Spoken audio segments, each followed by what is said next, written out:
അപ്പോൾ സൂപ്പർ പാലാണ്. പെരുമ്പളം പാലം ഒരുങ്ങിക്കഴിഞ്ഞിരിക്കുന്നു. ശരത്തുണ്ട് നമുക്കപ്പം. ശരത്തെ, വെരി ഗുഡ് മോർണിംഗ് ശരത്ത്. ആ പാലത്തിലൂടെ യാത്ര ചെയ്തെന്ന് തോന്നുന്നു. അതിന്റെ ഒരു സന്തോഷമൊക്കെ കാണാനുണ്ട്. സൂപ്പറാണ് അല്ലേ? അവിടെ നിന്നുള്ള എനിക്ക് ഈ സമയത്തല്ല, വൈകുന്നേരത്തെയും രാവിലത്തെയും കാഴ്ച സൂപ്പറായിരിക്കും അല്ലേ ശരത്?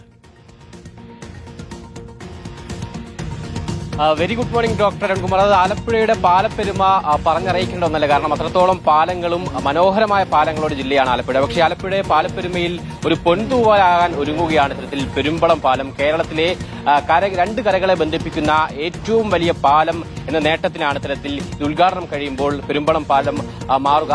1157 മീറ്ററാണ് പാലത്തിന്റെ നീളം. 11 മീറ്റർ വീതി പാലത്തിനുണ്ട്. ഈ കാണുന്ന ആർച്ചാണ് ഈ പാലത്തിന്റെ ഏറ്റവും മനോഹാരിത എന്ന് പറയുന്നത്. ബോസ്ട്രിംഗ് ആർച്ച് എന്നാണ് ഇതിനെ പറയുക.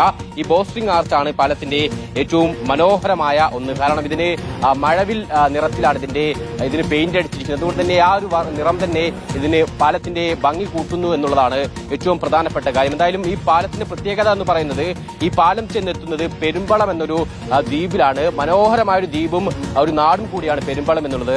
നിരവധി കാടുകളും കുളങ്ങളും ചെറിയ ഇടവഴികളും ഒക്കെ തന്നെ. ഇപ്പോൾ നമുക്കറിയാം ഇടവഴികളൊന്നും തന്നെ നാട്ടിലില്ല. ആ രീതിയിൽ മനോഹരമായൊരു തനി നാടൻ പ്രദേശമാണ് പെരുമ്പളം ദ്വീപ്. ഈ പാലം ചെന്നെത്തുക ആ ദ്വീപിലേക്കാണ് എന്നുള്ളതാണ്. ദ്വീപ് നിവാസികളെ സംബന്ധിച്ചിടത്തോളം പതിറ്റാണ്ടുകളായി അല്ലെങ്കിൽ ദീർഘനാളത്തെ ആവശ്യമായിരുന്നു ഇത്തരം ഒരു പാലം എന്നുള്ളത്. നേരത്തെ അവർ ഈ ബോട്ടിലും മറ്റേ ജെട്ടിയിലും ഒക്കെ തന്നെയായിട്ടായിരുന്നു ഇത്തരത്തിൽ ജങ്കാറിലും ഒക്കെ തന്നെയായിട്ടായിരുന്നു ഇത്തരത്തിൽ യാത്ര നടത്തിയിരുന്നത്. പക്ഷെ എന്തായാലും ഇപ്പോൾ ഈ പാലം വരുന്നതോടുകൂടി തന്നെ അവർക്കും വലിയ ആശ്വാസമാണ്. പ്രത്യേകിച്ച് റേഷൻ ഉൾപ്പെടെ അത്യാവശ്യ സാധനങ്ങളൊക്കെ തന്നെ ഈ പാലം വഴി അവരിലേക്ക് എത്തും. മാത്രമല്ല ആശുപത്രികളിലേക്കും മറ്റും എളുപ്പം പോകാൻ കഴിയുമെന്നുള്ളതാണ്. നേരത്തെ ദ്വീപ് നിവാസികളൊക്കെ തന്നെ സംസാരിക്കുന്ന സമയത്ത് അവർ പറയുന്ന ഒരു പ്രധാന പ്രശ്നം ഈ പാലമില്ലാത്തതുകൊണ്ട് തന്നെ പലപ്പോഴും ബോട്ടിലൂടെയൊക്കെ ആയിരുന്നു ആശുപത്രികളിലേക്ക് പോകാതെ. അതുകൊണ്ട് തന്നെ ബോട്ടിൽ ഉൾപ്പെടെ പ്രസവം നടന്ന സാഹചര്യം പോലും ഉണ്ടായിട്ടുണ്ട്. ആ രീതിയിൽ പാലം വേണമെന്നുള്ളത് ദീർഘനാളത്തെ ആവശ്യമായിരുന്നു. എന്തായാലും ആ രീതിയിൽ മനോഹരമായ ഒരു പാലം ഇപ്പോൾ പെരുമ്പളത്തുകാർക്ക് വേണ്ടി ഒരുങ്ങിയിരിക്കുന്നു. ഈ പാലത്തിന്റെ പ്രത്യേകത ഈ കാണുന്ന മനോഹാരിത, അതിനൊപ്പം കേരളത്തിലെ രണ്ട് കരകളെ ബന്ധിപ്പിക്കുന്ന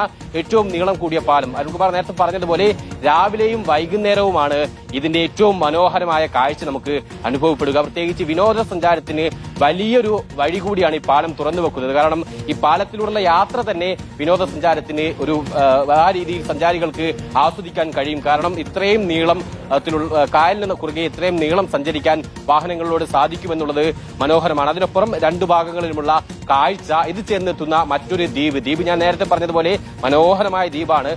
ഇടവഴികളുണ്ട്, ചെറിയ കുളങ്ങൾ, അമ്പലങ്ങൾ, അങ്ങനെ ഒരു തനി നാടൻ പ്രദേശം. നമ്മളൊക്കെ തന്നെ മനസ്സിൽ കണ്ടുവച്ചൊരു നാടൻ പ്രദേശം എങ്ങനെയാണോ ആ രീതിയിലൊരു കേരളത്തിന്റെ തനിമയുള്ളൊരു നാടൻ പ്രദേശത്തേക്കാണ് ഈ പാലം ചെന്നെത്തുന്നത്. അതുകൊണ്ട് തന്നെ പാലം വരുന്നത് കൊണ്ട് വിനോദസഞ്ചാരത്തിനും ഒപ്പം ഈ ദ്വീപുകാർക്കും വലിയ ആശ്വാസകരമാകും എന്നുള്ളതാണ്.